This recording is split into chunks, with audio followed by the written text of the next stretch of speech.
دین کے لیے ہمیشہ ثبوت چاہیے ہوتا ہے. نہیں پھر آپ یہ زیادہ سے زیادہ یہ کہہ سکتے ہیں نا کہ چلو یار ہو سکتا ہے ہمیں نہیں پتا، بس دونوں ہی باتیں ہیں، لیکن چلو ہماری بات نہیں، لیکن بہت بڑی ڈاکٹرائن بنا رہے ہیں نا آپ. پھر آگے وہ ابن تیمیہ اس سے بھی آگے، اسی اقتداء صراط مستقیم میں وہ اس سے آگے چلا گیا نا کہ مردے پہ اعمال بھی پیش ہوتے ہیں، یہ بھی ہوتے ہیں. ہم کہتے ہیں اتنا بڑا عقیدہ ہے، منو بھی چاہ دے ہو اللہ دے بندے ہو. ٹھیک ہے، بول رہا میں تسی تے بیٹھ کے سن رہے ہو سارے. اچھا تو نہیں میں تو جاگے انشاءاللہ تعالی، میں سونا نہیں چاہ پی کے، بے فکر ہو. جزاک اللہ عثمان بھائی. اچھا جی، تو یہ جو ہے نا دین کے لیے یہ چیزیں نہیں ہوتی ہیں، یہ دنیا کے لیے مسئلہ ہے کہ جو چیزیں منع نہیں کی ہیں وہ جائز ہے، جیسے ہوائی جہاز پہ سفر، یہ ساری چیزیں. دین کے لیے تو چیزیں ثابت، منع کہاں کی ہے؟ ایک جملے میں منع کر دیا. آپ صلی اللہ علیہ وسلم فرمایا کہ صحیح مسلم میں حدیث ہے 2005 نمبر، اما بعد فإن خیر الحدیث کتاب اللہ، آگاہ ہو جو سب سے بہترین کلام اللہ کی کتاب ہے، وخیر الہدی ہدی محمد صلی اللہ علیہ وآلہ وسلم، اور ہدایت یافتہ راستہ محمد صلی اللہ علیہ وسلم کا ہے، وشر الامور محدثاتها، اور بدترین کام وہ ہے جو دین میں خود سے داخل کیے جائیں، اور ہر کام بدعت ہے، اور ہر بدعت گمراہی ہے، گمراہی دوزخ میں لے جانے والی ہے. جو بھی خود سے دین میں داخل کی، دین میں یہ پنکھے قالین یہ چیزیں دین نہیں ہے، دین کی ایکٹیویٹیز میں. تو وہ جو روایت پیش کی جاتی ہے کہ حضرت عمر نے اعتراض کیا تھا تو رسول پاک نے فرمایا تم سے زیادہ بہتر سنتے ہیں یہ مشرکین کے مردے. ہاں یہ صحیح روایت ہے. ہاں تو پھر مشرکین کے مردوں کو پکارے نہ جا کے، یہ بخاری میں روایت ہے، وہ یہ نہیں ہے. آپ صلی اللہ علیہ وسلم فرمایا کہ اس پہ پھر حضرت عائشہ کا بھی کلام ہے. حضرت عبداللہ بن عمر کی جب یہ حدیث پہنچی نا ان تک، تو حضرت عائشہ نے کہا کہ ان کو سمجھ نہیں ہے، نبی علیہ السلام نے کہا تھا یہ اپنے انجام کو جان چکے ہیں. یہ بھی بخاری میں الفاظ ہے جی. اور دوسرا یہ ہے کہ نبی علیہ السلام کا تو معجزہ ہے کہ اگر کوئی واقعہ ہوا تو وہ مردوں کو ان کی حسرت حضور کی آواز ان تک پہنچا دی گئی. اس سے تو پھر مطلقاً کافروں کے مردوں کا بھی سننا ثابت ہو گیا. پھر سماع موتا کا عقیدہ کافروں کے لیے بھی ماننا نہیں، تو اگر مانے تو اس میں کیا حرج ہے؟ ماننے تک اگر رہے تو تب بات ٹھیک ہے نا. یہ بھی ان سے مانگنا ہی شروع کر دیتے ہیں نا، ماننے تک نہیں نہ رہتے، یہ مانگنا شروع کر دیتے ہیں نا، پھر بہت آگے چلے جاتے ہیں نا. بال اس کو کفر اسلام کا مسئلہ نہیں بناتے ہم. اور یہ اہل حدیثوں نے زیادہ ہنگامہ کھڑا کیا تھا سماع موتا کے عقیدے کو جی شرکی عقیدہ ہے. جب میں نے ابن تیمیہ سے ثابت کیا آپ کہتے ہیں نہیں بدعت ہے، کیونکہ اب ابا جی نے شرک تو بچانا سی. اچھا وسیلہ اور توسل کا ذرا کنسیپٹ کلیئر کر دیں، اس پہ بھی بڑی بحث چلی ہے وہاں. کیا بول ٹی وی پہ؟ بول ٹی وی پہ کیا بول نا بھائی، یہ بھی وسیلہ جو ہے آیا وسیلہ شخصی جائز ہے یا نہیں جائز؟ اچھا اچھا میں تو نہیں لوں گا. جزاک اللہ. میں نہیں، وہ انڈا والی چیز نہیں میں کھاتا، کیونکہ آپ تو وسیلے کی کئی قسموں کو مانتے ہیں نا. میں نے وسیلہ اور توسل پہ میرے بھائی 3 گھنٹے کی گفتگو کی. اچھا اس میں گزارش کر دوں، پہلے سوال کلیئر ہو جائے. اہل حدیث کی عوام بلکہ دیوبند کی جو عوام الناس ہے نا، بالکل سادی عوام، وہ تو سمجھ لیں، وہ کہتے ہیں جی یہ دیکھو جی بت پرستوں میں ان میں کیا فرق ہے، وہ بتوں کا وسیلہ کرتے تھے، یہ اولیاء کا کرتے ہیں. آپ جو ہے آپ بیچ میں درمیان میں ایک عجیب سچویشن پیدا کر دیتے ہیں. آپ کہتے ہیں جی مانتے بھی ہیں لیکن مطلب ہے کچھ کا انکار بھی کرتے ہیں. یا تو بندہ شیعہ یا بریلوی ٹائپ ہو جائے. یار یہ قرآن و حدیث میں کہاں لکھا ہے کہ آپ نے بریلوی دیوبندی اہل حدیث شیعہ ہی خود ضرور ہونا ہے؟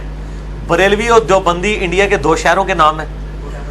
1867 میں 1867 میں دیوبند مدرسہ بنا ہے، دارالعلوم دیوبند. اور 1800 کہیں جا کے 96 کے قریب بنا ہے منظور الاسلام بریلی.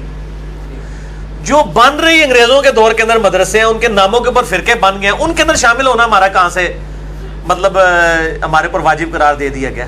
ہم امت کا حصہ ہیں، امت میں نمازیں پڑھتے ہیں، بریلوی دیوبندی اہل حدیث شیعہ صاحب کے پیچھے نمازیں پڑھتے ہیں، ساروں کو مسلمان سمجھتے ہیں. ہم درمیان کا موقف نہیں بیان کرتے. ہم ساروں نے اپنے گھسیٹ کے جو موقع بنائے ہوتے ہیں نا، ساروں سے تھوڑا تھوڑا لے کے بتاتے ہیں کہ اینی گل تہاڈی صحیح ہے بھائی، اینی غلط ہے.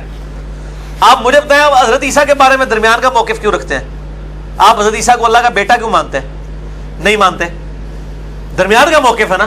قرآن کلیئر ہے نا. نہیں، آپ پیغمبر مان رہے ہیں ہم کو جی، اتنی عظمت میں بھی مان رہے ہیں، بیٹا نہیں مان رہے. درمیان میں آگے نا آپ کہتے ہیں میں ان کو بیٹا بھی نہیں مانوں گا، خدا بھی نہیں مانوں گا، میں پیغمبر مانوں گا، عزت دوں گا. درمیان میں ہی آئے نا آپ بھی. ایک ایکسٹریم پہ تو نہیں گئے. ایکسٹریم تو یہ تھی کہ آپ ان کو دجال کہہ دیتے یہودیوں کی طرح نعوذ باللہ، یا عیسائیوں کی طرح آپ کہہ دیتے کہ وہ جو ہے وہ اللہ کے بیٹے ہیں یا وہ خود ہی اللہ ہیں. آپ مسلمان ہوئے، آپ نے کہا میرا درمیان کا عقیدہ ہے. تو درمیان مسلمان تو امت وسط کہا گیا اسے. آپ کو پتہ ہے قرآن حکیم میں اللہ تعالیٰ نے اسے درمیانی امت کہا گیا ہے، اور سانو ہی کیا گیا ہے کیونکہ ایسی مسلمان ہوا سماکم المسلمین من قبل وفی ھذا. اس قرآن کے نزول سے پہلے اللہ نے تمہارا نام مسلم رکھا تھا، اور اس کتاب میں بھی ابراہیم علیہ السلام نے پہلے ہی نام رکھا مسلم اور اللہ نے بھی اس کتاب میں انڈورس کر دیا مسلم نام. تو الحمدللہ ہم تو مانتے ہیں میرے بھائی. نہیں وسیلے پہ کلیئر کریں نا. ہاں وسیلہ, وسیلے پہ میرا مسئلہ نمبر 43 ہے میرے بھائی. ڈیٹیل میں نے ایک ایک چیز ثابت کی ہے. 6 وسیلے ہیں جو مشہور ہیں, 5 ثابت ہیں.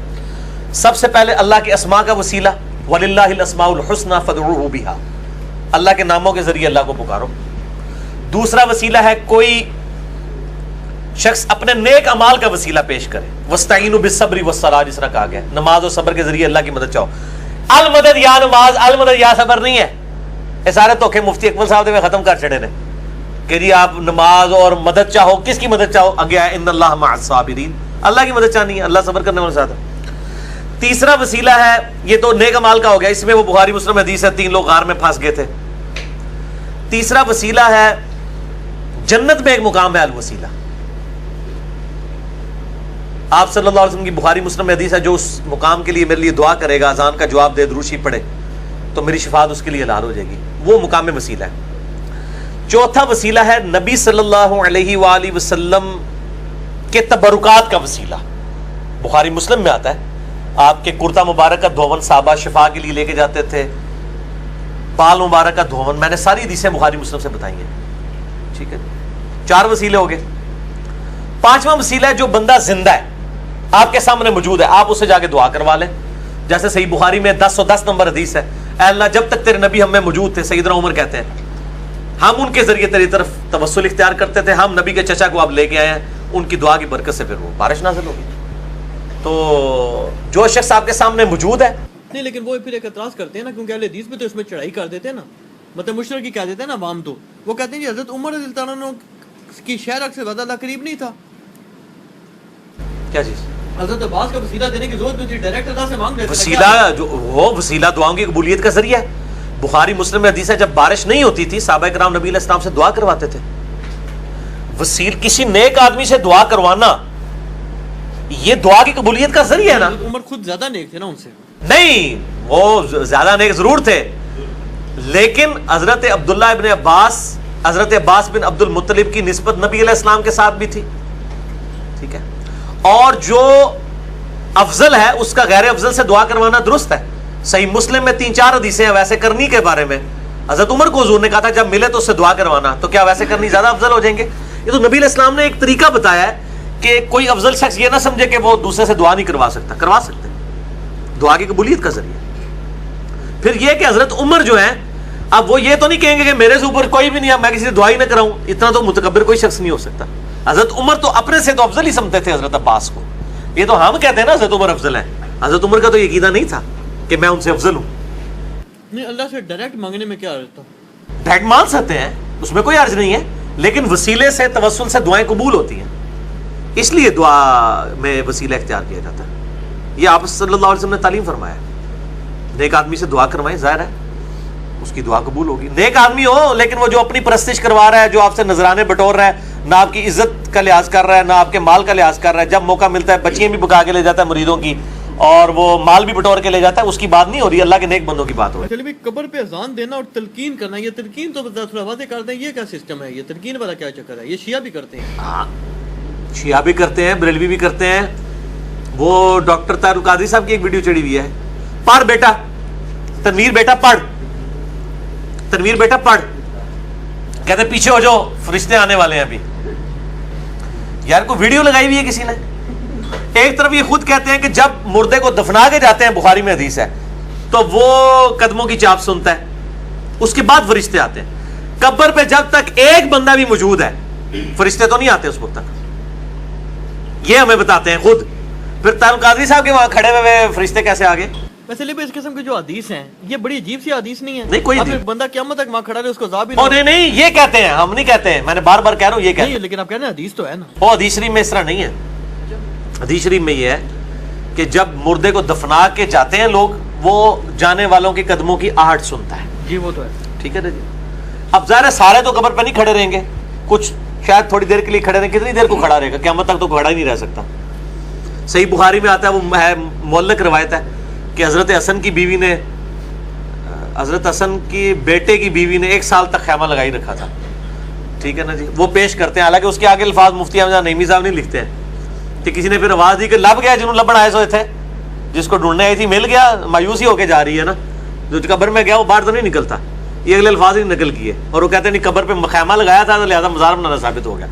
چھڑولہ مار دینے, آپ کوئی بھی بات ان کی نکالیں نا کبھی پوری صحیح نہیں نکلتی. اچھا وہ اذان والا مسئلہ, تلقین کا جو مسئلہ ہے نا, صحیح مسلم میں حدیث ہے, عبداللہ بن عمر بن عاص کی, حضرت عمر بن عاص کی موت کا وقت جب قریب آیا, بڑی لمبی حدیث ہے, میں نے کربلا والے ریسرچ پیپر پہ بھی لکھی ہے. کربلا پاس ہے نا ٹور پہ ہو, اچھا اس میں وہ آتا ہے کہ حضرت عمر بن عاص کہتے ہیں جب میں مر جاؤں میری قبر پہ اتنی دیر بیٹھے رہنا جتنی دیر ایک اونٹ کو قربان کر کے اس کا گوشت تقسیم کیا جاتا ہے, یعنی 2-2.5 گھنٹے, تاکہ میں اپنی قبر سے مانوس ہوں اور مجھے منکر نکیر کے سوالات میں جواب دینے میں استقامت نصیب ہو تمہارے قبر پہ بیٹھنے کی وجہ سے. قبر پہ اگر آپ بیٹھتے ہیں کسی شخص کے لیے, قبر کے اوپر بیٹھ کے نہیں, سائڈ پہ بیٹھ کے, مرنے کے بعد دفنانے کے بعد بیٹھے رہیں وہاں پہ 2-2.5 گھنٹے, دعائیں کریں, ہم تو قائل ہیں, سارے قائل ہیں اس کے. ایون سنن ابی داؤد میں حدیث ہے کہ جب اپنے بھائی کو دفنا چکو تو اپنے بھائی کے لیے قبر کے سوالوں کی استقامت کی دعا کرو. تو قبر پہ جب آپ کسی کو دفنائیں بیٹھیں سکون سے, اس کے لیے دعا بھی کریں. علی بھائی یہ جو ہے کہ مطلب 2 گھنٹے لگا لو, 3 گھنٹے لگا لو, 4 گھنٹے لگا لو, یہ مطلب اللہ کے عدل سے, لاجک سے یہ ٹکراتی نہیں چیزیں آپ کو لگتی؟ نہیں, اس میں کہاں یہ لکھا ہوا ہے کہ ضرور مغفرت ہو جائے گی, یہ تو لکھے نہیں ہوا. نہیں لیکن مقصد کیا ہے یہ, یعنی مقصد دیکھیں اللہ نے صاف کرنا ہے یا یہ دیکھنا کہ بھی کتنے بندے آ رہے ہیں؟ نہیں, اللہ تعالیٰ کی دیکھیں, اللہ تعالیٰ دعاؤں کی بھی قدر کرتا ہے, ورنہ تو دعا کا کنسیپٹ ہی دنیا سے ختم ہو جائے گا. یہ نہیں ہے نعوذ باللہ کہ کوئی شخص باغی مجرم ہے اور وہ لاکھوں لوگ, کروڑوں لوگوں کا قاتل ہے اور وہ جناب 100 قرآن پڑھوا لے تو بخشا جائے گا. اس طرح نہیں ہوگا, یہ رول نہیں ہے, لیکن دعا کرنے کا فائدہ تو ہوتا ہے نا. صحیح مسلم میں حدیث ہے, آپ صلی اللہ علیہ وآلہ وسلم نے فرمایا کہ بڑی لمبی حدیث ہے, اس کے اینڈ پہ آتا ہے کہ یہ قبریں ایک, مطلب وہ ایک عورت تھی مسجد نبی کی صفائی کرتی تھی, مر گئی, لوگوں نے دفنا دیا راتوں رات, حضور کو خبر نہیں دی. آپ فرمایا وہ عورت کدھر گئی ہے؟ کہا جی فوت ہوگی, آپ کے حرام کے خلل کی وجہ سے نہیں بتایا. اب صحابہ کا تو چونکہ حاضر و ناظر کا قبر میں سرکار کے آنے کا عقیدہ نہیں تھا, ان بیچاروں کو تو نہیں پتا تھی یہ باتیں, اور حضور صلی اللہ علیہ وسلم نے فرمایا کہ بھی مجھے تو نہیں بتایا, مجھے بتاؤ اس کی قبر کدھر ہے. صحابہ نے قبر بتائی, وہاں جا کے آپ نے قبر پہ دوبارہ جنازہ پڑھا, اور پھر فرمایا کہ میرے نماز جنازہ پڑھنے کی برکت سے ان قبروں کو جو تاریک میں ڈوبی ہوئی تھی, تاریکی میں نور سے بھر دیا گیا. بعض اوقات کسی نیک بندے کی دعا اللہ تعالیٰ سفارش کے طور پہ قبول کر لیتا ہے, فیصلہ اللہ نہیں کرنا ہے, دوست کوئی نہیں ہے. یہ جو عقیدہ نا کہ دوست نہیں بھائی جی, اپنے مال کے مطابق. تو تلقین یہ ہے کہ آپ قبر کے اوپر جا کے دعا کریں.